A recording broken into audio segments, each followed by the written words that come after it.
साथियों, मैं मानता हूं कि 2024 के लोकसभा के चुनाव के जो नतीजे हैं, हर पैरामीटर से देखेंगे,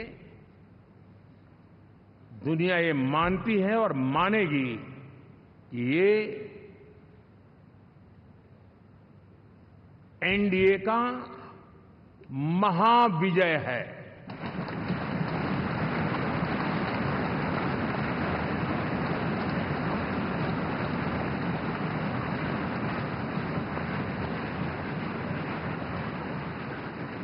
और आपने देखा 2 दिन कैसा चला, जैसे हम तो हार चुके हैं, गए।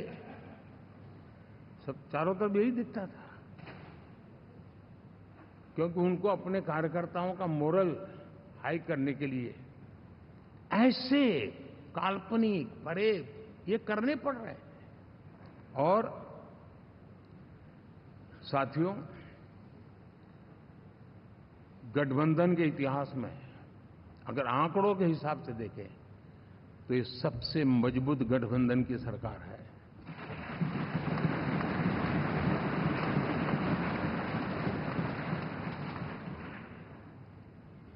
लेकिन कोशिश ये की गई कि इस विजय को स्वीकार न करना,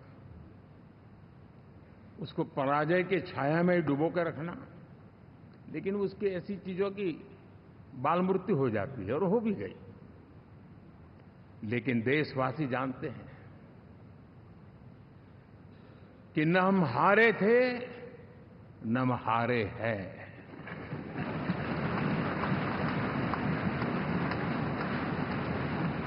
लेकिन 4 तारीख के बाद हमारा जो व्यवहार रहा है, वो हमारी वो पहचान बताता है कि हम विजय को पचाना जानते हैं।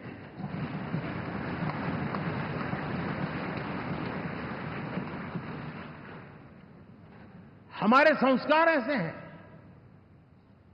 कि विजय की गोद में उन्माद पैदा नहीं होता है, और न ही पराजित लोगों के प्रति उपहास करने के हमारे संस्कार हैं। हम विजय को भी पचाते हैं और पराजित का भी उपहास करने की विकृति हम नहीं पालते हैं। ये हमारे संस्कार हैं। अब किसी भी बालक को पूछो कि भाई लोकसभा के चुनाव के पहले सरकार किसकी थी, तो कहेगा एनडीए। 24 के नतीजों के बाद सरकार किसकी बनी, एनडीए। फिर हारे कहां से भाई? पहले भी एनडीए थी, आज भी एनडीए और कल भी एनडीए है।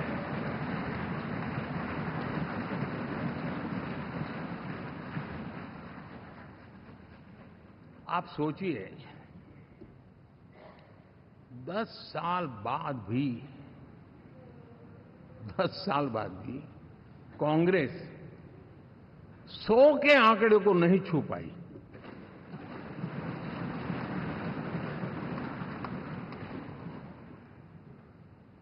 और अगर मैं 14, 19 और 24 3 चुनावों को जोड़ करके कहूं,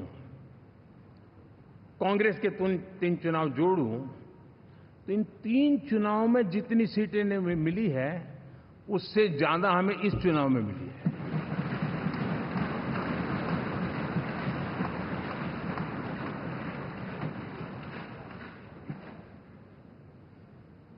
और मैं साफ देख रहा हूं साथियों, एनडीए वालों को अंदाज नहीं है। वे धीरे धीरे पहले तो डूब रहे थे, अब तेज गति से ये गर्त में जाने वाले हैं।